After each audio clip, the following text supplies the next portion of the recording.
নমস্কাৰ, মই জ্যোতিষী হেমন্ত কাশ্যপ এষ্ট্ৰ লাইভ অসমৰ মাহেকীয়া ৰাশিফললৈ আপোনালোকক সকলোকে স্বাগতম জনালোঁ।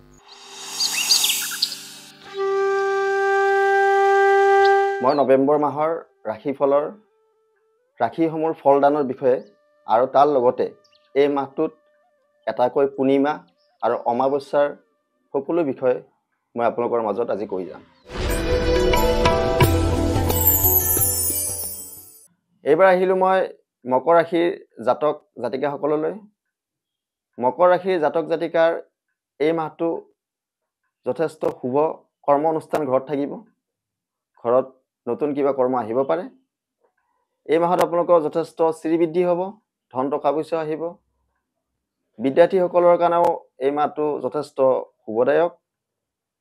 হঠাৎ আপোনালোকৰ ধন টকা পইচা বা অৰ্থপ্ৰাপ্তিৰ যোগ আছে। নৃত্য গীত কৰাসকলৰ কাৰণে এই মাহত সুনাম অৰ্জন কৰিব। হঠাৎ আপোনালোকৰ ভ্ৰমণৰ যোগাযোগ আহিব পাৰে,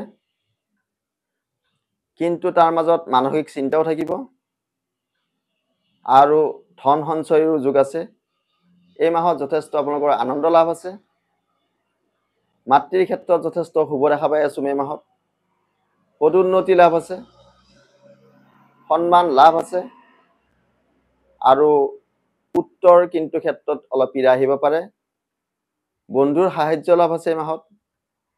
প্ৰেম প্ৰণয়নৰ ক্ষেত্ৰত যথেষ্ট শুভ আছে এই মাহত আৰু কৰ্মক্ষেত্ৰত কিছু বাধা আহিব পাৰে, কিন্তু মামলা মোকদ্দমাত এই মাহত আপোনালোকৰ জয়লাভ হোৱা দেখা যায়। ব্যৱসায়ীসকলৰ কাৰণে এই মাহটো যথেষ্ট ভাল। তো এই মাহত আপোনালোকৰ এটা মধ্যম ফল দেখা পাইছোঁ মকৰ ৰাশিৰ জাতক জাতিকাসকলৰ কাৰণে। এই মাহত এটা পূৰ্ণিমা আৰু এটা অমাৱস্যা আছে।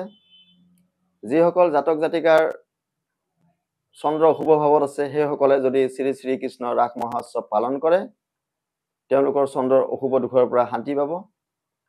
আৰু যিসকল জাতক জাতিকাৰ শনি অশুভ ভাৱত বা পাপ পীড়িত হৈ আছে, সেইসকল জাতক জাতিকাই শনিৰ কাৰণে শ্ৰী শ্ৰী মা কালী মন্দিৰ অমাৱস্যা যদি দৰ্শন কৰে, তেনে কৰিলে শনিৰ পৰা আপোনালোকে মুক্ত পাব। ধন্যবাদ। মই হেমন্ত কাশ্যপে এষ্ট্ৰ লাইভ অসমৰ মাহেকীয়া ৰাশিফলৰ এই অনুষ্ঠানৰ পৰা বিদায় মাগিছোঁ। আপোনালোকৰ দিনবোৰ শুভ হওক।